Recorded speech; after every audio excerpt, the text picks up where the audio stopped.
like to thank the organizer at IIT Gandhinagar for giving me an opportunity to share some of our work. Today, I'm going to talk about the cognition and eye movement. The title of the talk is "The Eyes in Action at the Windows to the Brain." So, when you go for an eye test, the first thing that you experience is the dilated eyes, and the expert looks through that. What do they see? So that's what you call ophthalmoscopy. So what they see the back of your eyes is actually they see the brain. Okay, so the eyes are the most exposed part of the brain. But today I'll not talk about the visual system or the retina or something of that sort. Rather, we'll be talking about eye movement and how do we understand the functioning of brain by studying eye movement. Okay. So obvious question is that why study eye movement, right? Because the simple answer is that eye movements are quite simple and stereotypical. Okay, it has less degrees of freedom unlike the hand. Okay, and the eye movement, this eye movement controlled by only 3 pairs of muscles, as you can see here. You know, superior rectus, inferior rectus, lateral rectus, medial rectus, and oblique rectus. 1 pair of oblique rectus. So the mechanism is simple. Eye movement non-invisibly, and I will show you some of our work how we can understand about brain by looking at eye movements. Now, another reason for studying eye movement is that over the years we have learned a lot about the oculomotor network.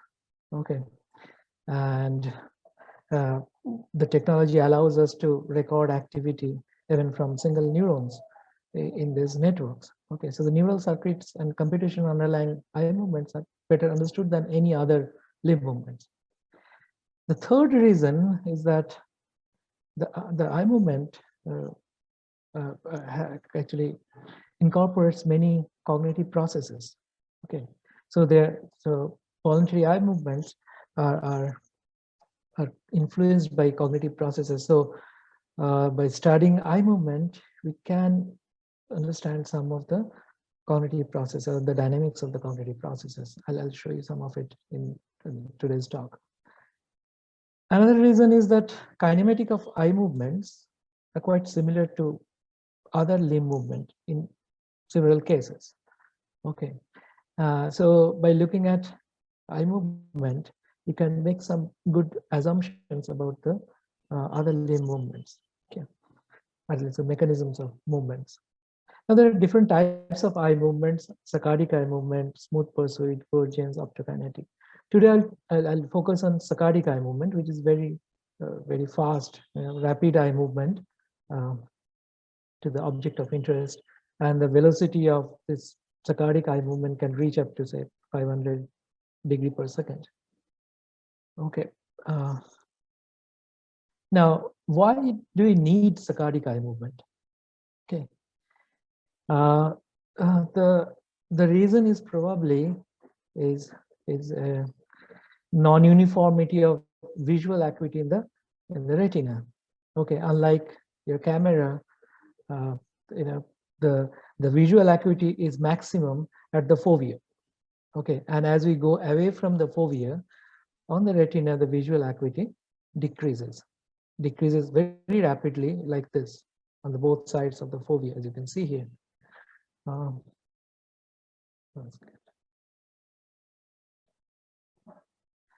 Okay, so this curve shows how rapidly our visual acuity goes down around the fovea. So any object which is at the periphery, so this picture kind of try to show this situation that where you look at is processed at high resolution, but the object which goes away from this location where your current gaze position is, you see it's sort of blurred. Okay, so your vision is blurred around the gaze positions. Now, to compensate that, we make a eye movement, a fast eye movement from one point to another point. Okay, like this. And every time we make an eye movement, we take a snapshot of the visual world.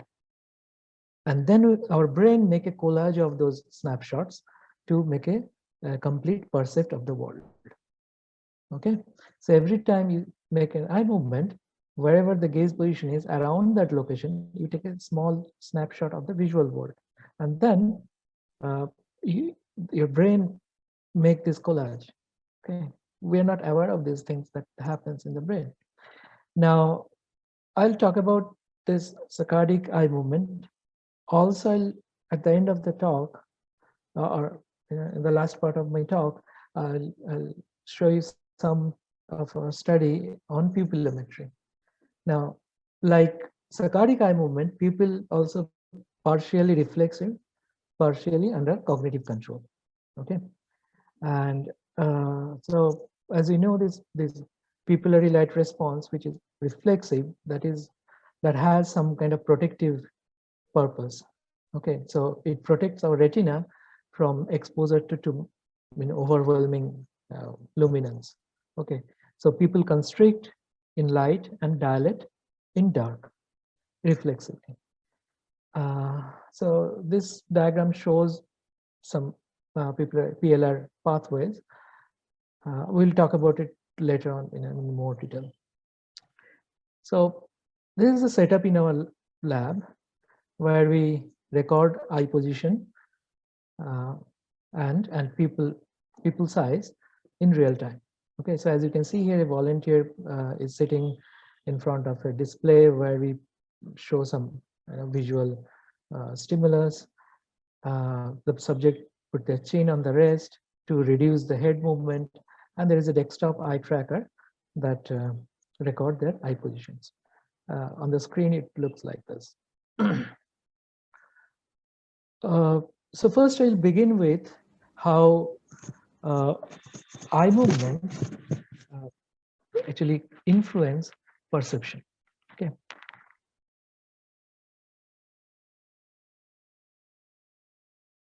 Saying your own eye movement on mirror. Without any doubt, the answer is going to be no. You cannot see your own eye movement on the mirror.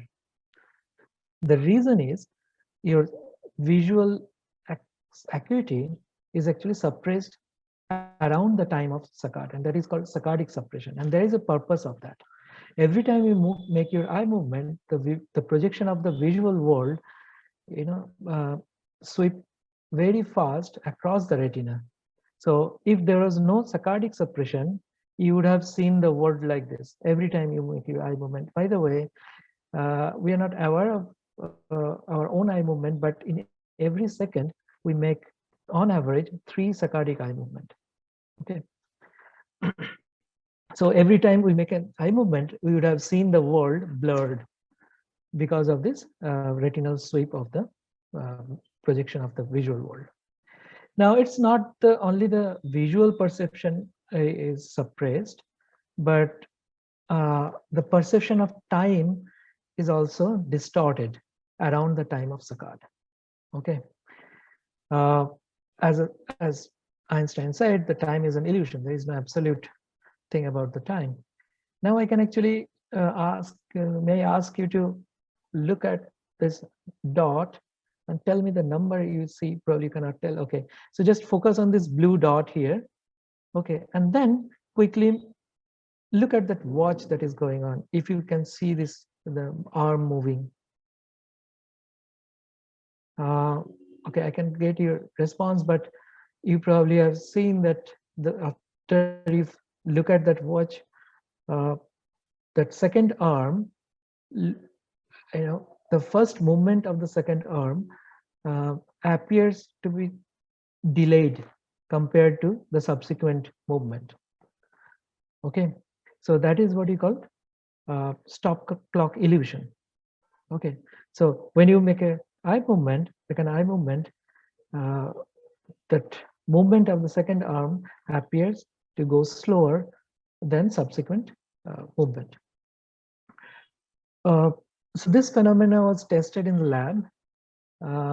So this phenomenon is called Saccadic chronostasis. The chronos time and stasis meaning like stable or slow. Now, chronostasis refers to the subjective perception of lengthening of duration between two consecutive events. Okay. So in their task, Yarrow and Rothwell in 2003, they actually showed this kind of crosshair where they asked subject to focus on, and they displayed digits on the other side, and they said that okay, you look at the digit whenever you feel so. So what happened when they make their eye movement? As soon as they initiated their eye movement, the digits start actually rolling. Okay, from 0 to 1 to 2 to 3.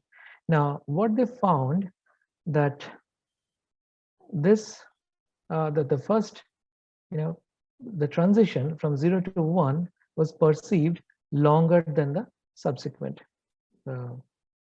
Okay, so they actually, they varied this thing and asked subject to compare with the subsequent duration of the digits.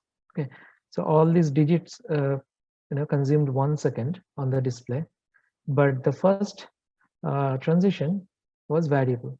The duration of the first transition was variable. Anyway, so what we asked that is time dilation of the saccadic chronostasis limited to just 1 second, or it may be extended to subsequent saccade as well. Second question we asked that does chronostasis depend on the reaction time? Reaction time is what? So if I show you a stimulus, the time you take to break the fixation is the reaction time.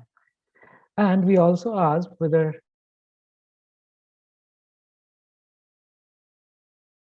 now why this is important to know, because whether we like it or not, most often we actually make sequential eye movements.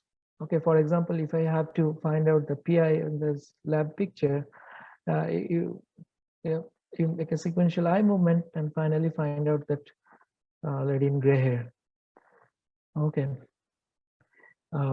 so we studied parallel processing of sequential saccade. Now, this is an early study we made back in 2004, where we found that 2 consecutive saccadic eye movement can be planned in parallel, although they are executed one after another. Okay. Now, the interesting finding was that if we plot the delay between 2 saccadic eye movement, okay, so let me just explain this graph here. So this is the point when we display the target and brain takes some time to initiate the eye movement. So this is the duration when our brain plans this eye movement. Okay, when planning is complete, it executes the eye movement. That means the fixation is broken. Now, while this is going on, a second target appeared, and the second saccade will also take some time to be planned. Okay, so there's some duration when 2 saccades may be planned in parallel, and that is what we call PPT, or parallel processing time. Okay, so if we manipulate SOA, or stimulus onset asynchrony, that is the delay between the appearance of the first target and the second target, we would expect that the parallel processing time PPT will vary accordingly intersaccadic interval, that is the delay between first saccade and the second saccade. Now, if this model of parallel processing is true, then you can understand that the increase of PPT will cause a decrease in intersaccadic interval in the same proportion. So if we plot intersaccadic interval as a function of parallel processing time, we would expect a straight line with slope -1, right? On the other hand, if our brain plan consecutive saccades serially, then what would happen? No matter when you present the second target, the preparation or the planning for the second saccade will always begin after the planning of the first saccade is complete, right? So intersaccadic interval is going to be constant irrespective of this time period. Okay, so you'd see intersaccadic interval versus PPT plot giving us a line of slope 0. Okay, just try to remember this because we'll come back to this plot later on. So plot of ISI as a function of PPT would give us -1 to indicate there is parallel process. Okay.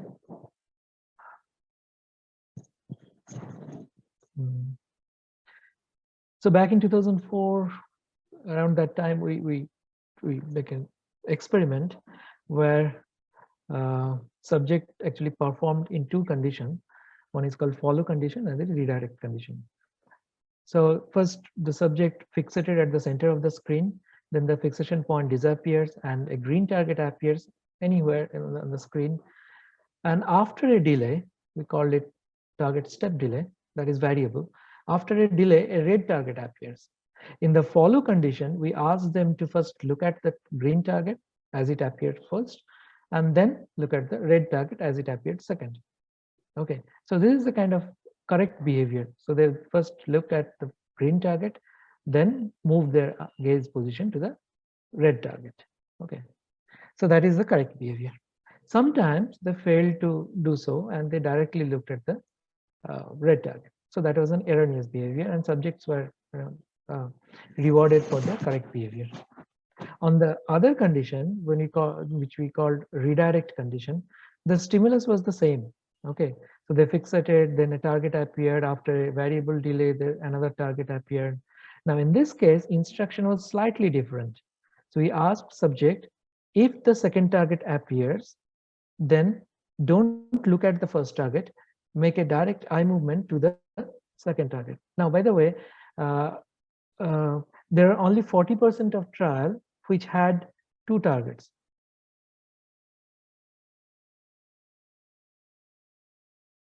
So in 60% trials, only 1 target appeared. In remaining 40% trials, the second target appears and subject could not predict that whether they're going to get the second target or just 1 target. Okay, so in this redirect condition, they could not wait for the second target to appear because they would have lost many trials without reward. They can just miss these trials. So given the same stimulus condition, you can see here that this sequential saccade in one case is a correct behavior. On the other condition, the sequential saccade is a corrective behavior because one subject made an error. Okay, so the instruction was don't move your eyes to the first target, but sometimes if the second target takes longer to appear, they already plan to go to or look at the first target. So they made an error and immediately they made a corrective saccade. Okay, so this plot is a representation of the corrective behavior, while this plot is a representation of the correct behavior. Okay, so the same stimulus, sequential saccades, in one context it is correct, another context it is corrective. Now, so this is what we found: sequential saccades are planned simultaneously, corrective second saccades are planned faster than the correct saccade, and the tendency of parallel planning of serial saccadic eye movement are more in case of corrective behavior, okay, than the correct behavior. And the planning for correction, okay, so these first 3 findings were from human subject. Then we trained monkey to do the same task, and what we found when we recorded from frontal eye field, we found that the neurons actually can start correction even before the commitment of error. Okay, so that is what we call proactive correction. Now, with this information, we went to do some experiment here in Allahabad University.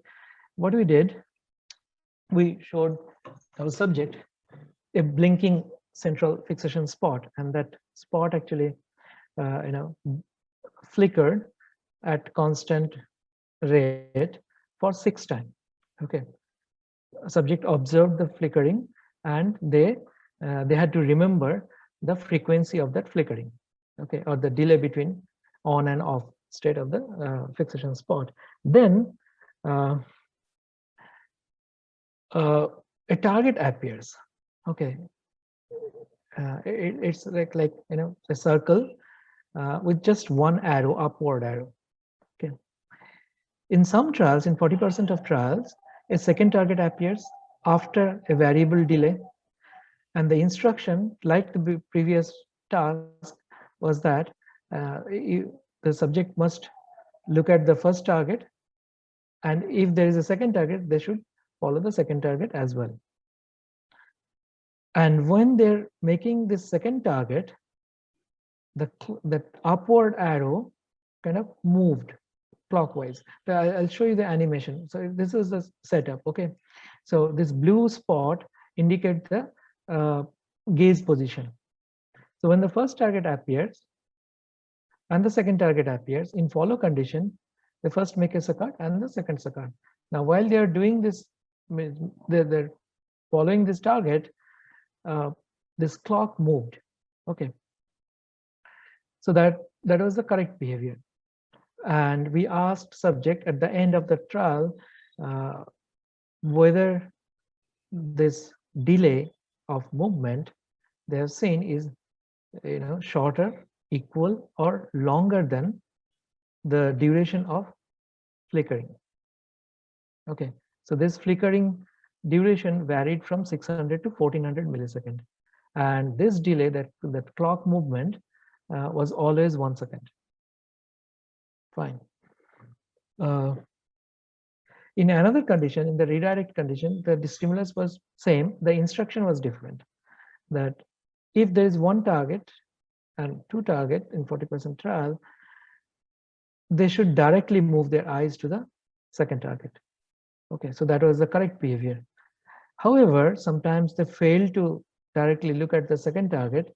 What they did, they first went to the first target and made a corrective saccade to the second target. And as usual, at the end, we asked whether this flicker duration was shorter. This clock movement duration was shorter, longer, or equal to the flicker duration. So with this information, we went to estimate saccadic chronostasis. That means the dilation of perceived time. So we plotted fraction of trials, correct trials, and where they correctly reported this delay of the clock was shorter, equal, or longer than the flicker duration. From there, we calculated, it's called point of subjective equality. That means on this y-axis where there is 0.5, okay, that means equally likely estimation of same or same duration was estimated. So in this case, this is plot from one subject only. So here we found, at least in this case, we saw this when the flicker duration was 1250 millisecond, subject perceived this equal to the clock movement duration. Okay, so the clock movement duration was kind of dilated.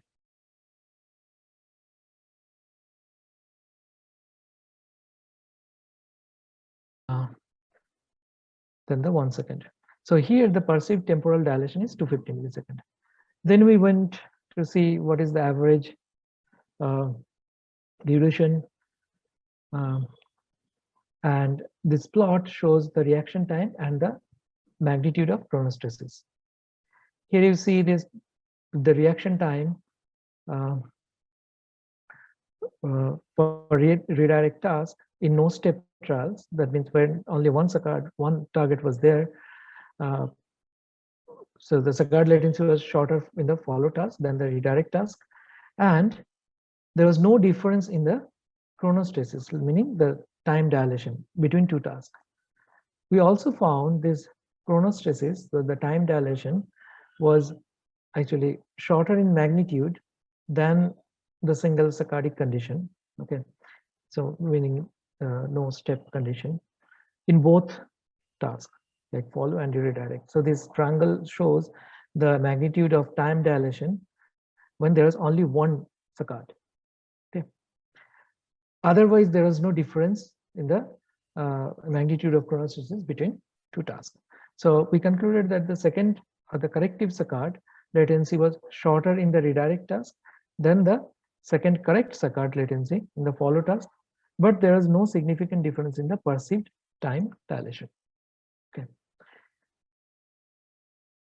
Next, what we did, we plotted intersaccadic interval versus parallel processing time for individual subject in two task condition, follow condition and redirect condition. If you remember, some time ago, I mentioned that the slope of the ISA versus PPT plot should be, ideally should be -1 for absolute parallel processing. However, the negative slope also indicate the tendency of parallel processing. Okay, so here, as usual, like earlier, here also we found the redirect or the corrective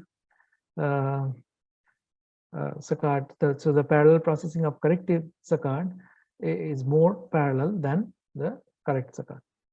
Now, when we plotted this time dilation as a function of the slope of this ISA versus PPT, that is the propensity of parallel processing, we found there's a nice correlation. Okay, so it appears that the parallel processing, the degree of parallel processing or the tendency of the propensity of the parallel processing controls the perceived time dilation. Okay, so summary up to this is that the perceived time dilation occurs even after the second Saccad, although with reduced magnitude. There is no direct relationship between Saccadic reaction time and Saccadic chronostasis. And third is that the higher parallel processing, meaning the longer chronostasis. Okay.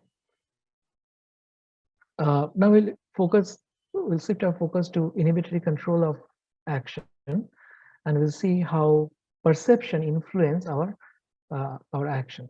Okay, so for flexible behavior, we require inhibitory control. Okay, so you plan a movement and suddenly the context change, and you must have the ability to control your movement. For example, here, if you're planning to blow a hammer on a nail, and then nail suddenly slips through your fingers, you must stop that blow of hammer. Okay, otherwise you can actually hurt yourself. Now, in another condition, say, there's a traffic light, and the car actually sees this quite late while you're planning to cross the road, and however it timely stops. But what would happen if the detectability of the stop signal is poor? How it is going to influence the stopping performance? Now, so to find the answer, we looked at the most prominent model in the literature about inhibitory control, which is known as REST model, which says that whenever there is a go signal, a go process begins and it rises to threshold. When it reaches to the threshold, a movement is initiated. Okay. However, when there is a stop signal, there is also a stop process initiated, and go and stop both race to reach to the threshold, the same threshold. If stop wins, then we are able to inhibit our planned action. If go wins, then we are unable to stop our planned action. Now, one good thing that race model provided is that the time on average, the time stop process takes to reach the threshold. Okay, that is what we call stop signal response time. Remember, when go process reaches a threshold, you can see an overt movement, but when stop reaches a threshold, there is no overt behavior. Okay, so it's all internal. So this model provides means to calculate SSRT. That is why this race model is quite famous actually in this literature. So that is the average stop take to reach the threshold. So this SSRT is a well-known metric of inhibitory control. I'll come back to this point later on, which says that the shorter SSRT, meaning better inhibition, and vice versa. Okay. Now, so this race model doesn't say anything about detectability of the signal, of stop signal. However, there's an alternative, relatively recent model that's called cancelable rise to threshold model that talks about the detectability. Okay, what it says that there is no stop process. So whenever there is a stop signal and subject is able to detect the stop signal, then this rising go process is decelerated. If the deceleration is strong enough, then it cannot reach the threshold and we are able to stop our movement. However, if the magnitude of deceleration is not strong enough, it will reach to the threshold and will make an we fail to inhibit and we make a movement. The question is that whether these two models compete with each other or complement each other. So we studied eye movement in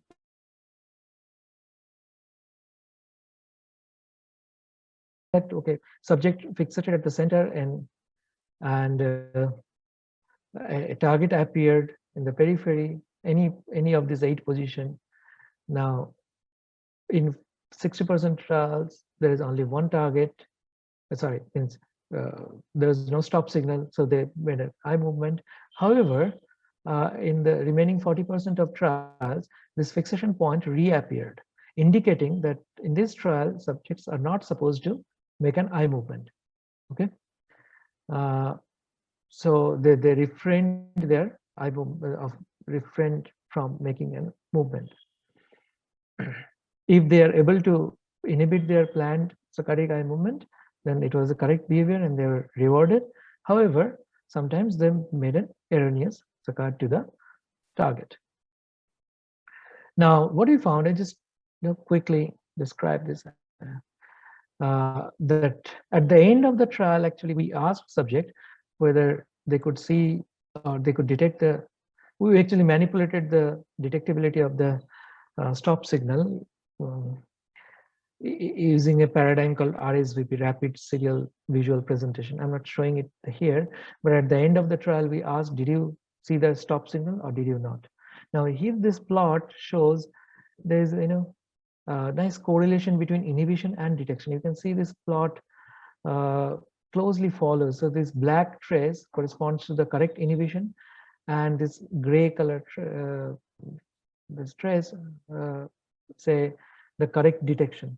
Okay, so the inhibition closely follows the detection. Using simulation technique, what we found, the detectability of the stop signal determines the magnitude of the deceleration in saccade planning. So this part was actually missing from that original CRTT model, what was proposed by Salings and Stanford. So that is why we contributed. And we also provide, so we are the first to provide the empirical evidence in favor of CRTT. Okay. And next, we actually went to find out that so the race model provided a metric called SSRT that was used, widely used to understand the ability of stopping. Now, if there is an alternative model, we asked that is there any alternative metrics as well? So we just compared the prediction of race and CRTT model. So because race talks about linear rise of go process, okay, so if we plot reaction time, where subject fail to inhibit their action, okay, so we expect that there will be linear rise of reaction time as a function of parallel processing time. So what is parallel processing time here? So this gray upward triangle that you see here, or the arrowhead that you see here, that is the time point when stop signal appeared. So from that point onward, when the error saccade was generated, it's called parallel processing time, because that is the maximum duration when the go signal and stop signal our brain can process simultaneously. On the other hand, the right panel that you see here, the CRTT model says that with the appearance of the stop signal, the go process is decelerated, right?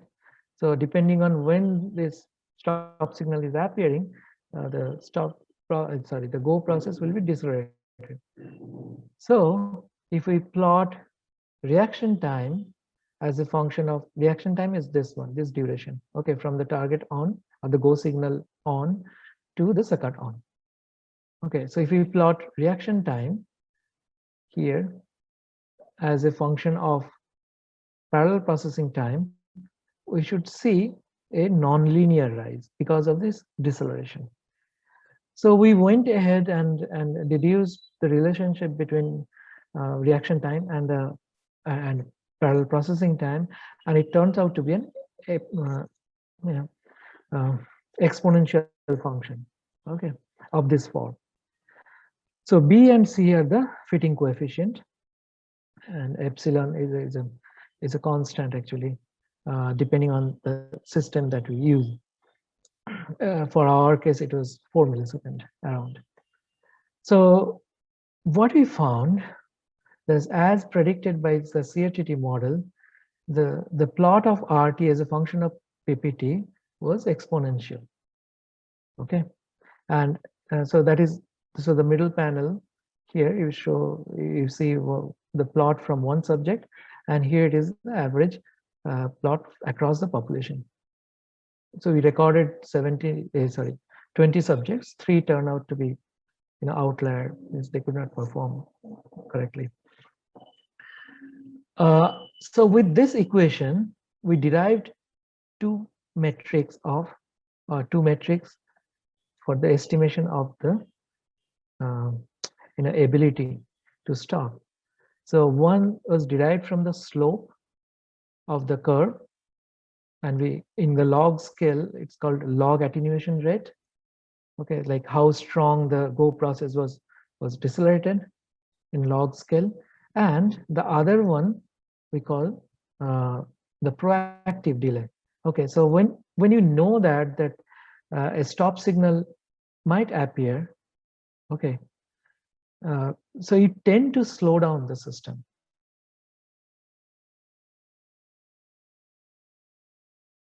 And you wait for the stop signal.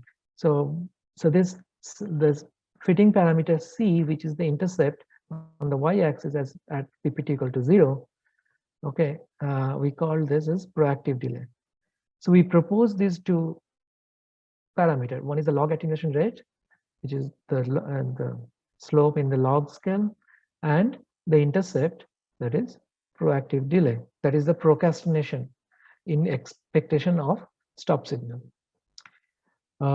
So with these two parameters, we found better fit of error response than the race model parameter, which is SSRT, okay, which is the most prominent metric which has been used since 1984.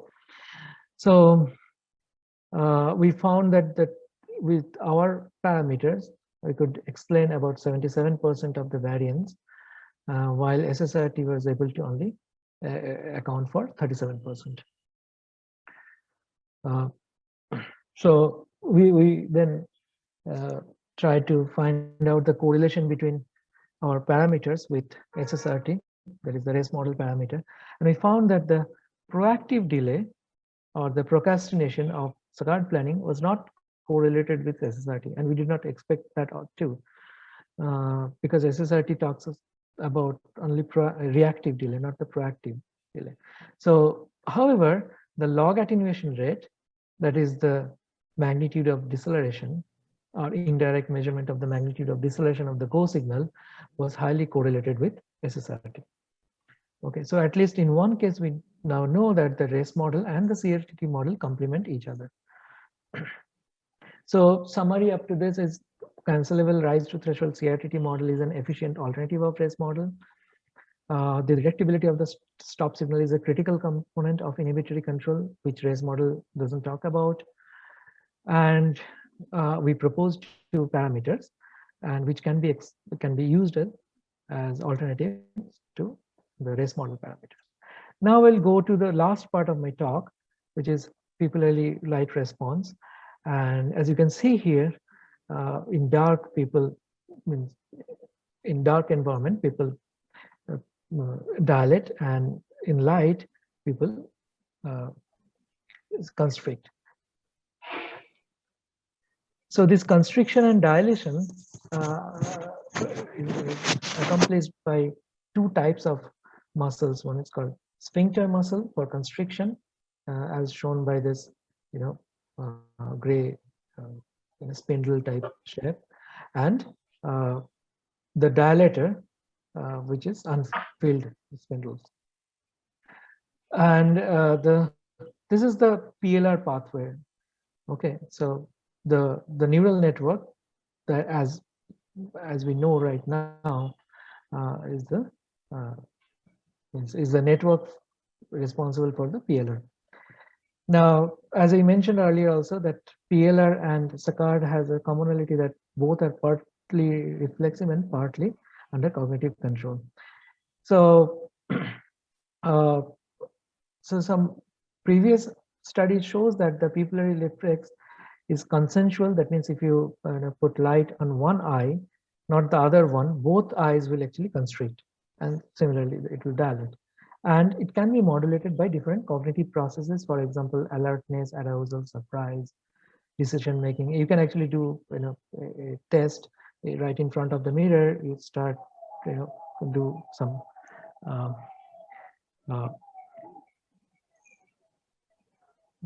so you do arithmetic, mental arithmetic, difficult one and easy one, like 5:7 versus 17:29. And you'll see when you do difficult calculation, your pupil actually dilate. Dilate more than the easy one.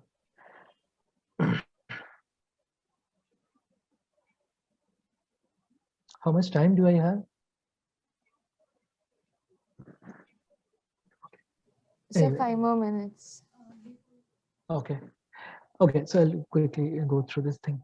So earlier we trained monkeys to understand the dynamics of Saccard planning. We recorded activity from FEF neurons, and what we found that these neurons actually rapidly increase their firing rate when monkey made a quicker Saccard. That means they took shorter time to break their fixation, and this rate of rise was slow when monkey took longer time to break the fixation. Okay, so there is inverse relationship between the rate of increase in firing rate and the saccadic reaction time.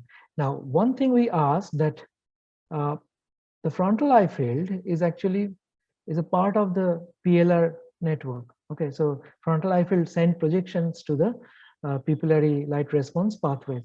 So is there any influence of saccadic eye movement on PLR as well? So we did an experiment where we called it choice countermanding task. In majority of trials, subjects were supposed to distinguish between the proportion of cyan and magenta color. So the task was that wherever there is more magenta color, that is the target.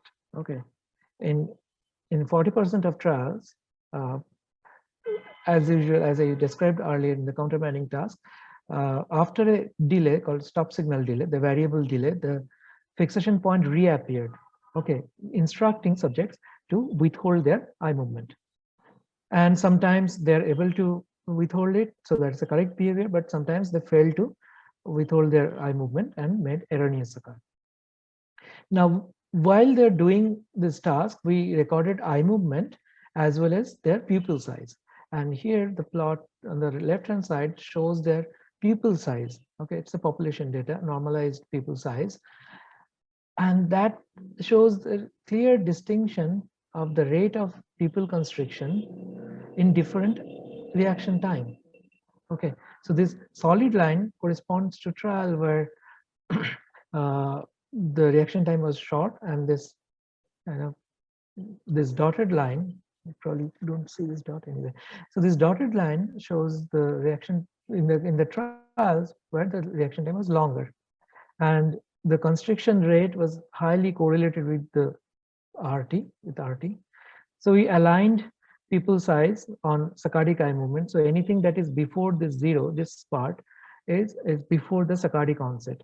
And here you can see how this rate of constriction are different. When we plotted rate of constriction as a function of average reaction time in these three sets of trials, we found a inverse relationship. So the rate of pupil constriction is inversely related to the saccadic reaction time.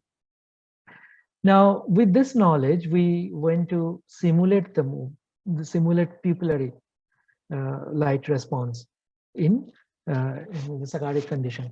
So what we revised a model, a biomechanical model proposed by Usui here in Hirata in 1995, and we incorporated the frontal eye field and superior colliculus activity in that model. Okay, where there is a rise to threshold type activity of this. So FEF and SC, they projected to the autonomic nervous system. By the way, I forgot to mention that this parasympathetic and sympathetic division of autonomic nervous system. So parasympathetic division controls sphincter muscle that causes constriction of pupil, and sympathetic division of autonomic nervous system that controls the dilation of eye movement. Okay. And so I'm not going to show, I don't want to turn off audience by showing the equations, but these are very elaborated model, and it's called homeomorphic model. So there is element-wise correspondence between the model and physiology. Okay, so when we simulated model for more than 1,000 trials, we are able to mimic the trend of our empirical data. So this is what you see. This is a simulated pupil size, right? And the simulation also shows the inverse correlations between the rate of constriction and the average reaction time, like the one we saw here.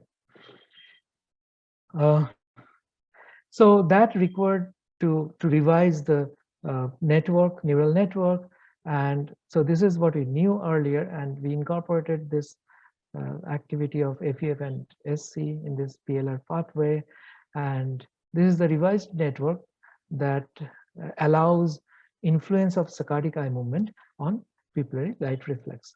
So to summarize this part, we say that the visually evoked pupil constriction before eye movement may be critical for consistency of retinal illumination. So before you make an eye movement to a bright light, your pupil actually constrict in advance. Remember, the dynamics of pupil constriction similar to FEF activity. The rate of pupil constriction is inversely related to reaction time, and so with this information, we proposed that this PLR has potential to be biomarker of movement planning. Okay, so that is under test, and the manuscript is under review. Now I would like to thank you, my funder, that is TST and the Wellcome Trust. The first part of the talk, like this saccadic chronostasis, this work was done by Ankit here, and the second part where we talked about inhibitory control, that was a PhD work from Indrajit, and this pupillometry is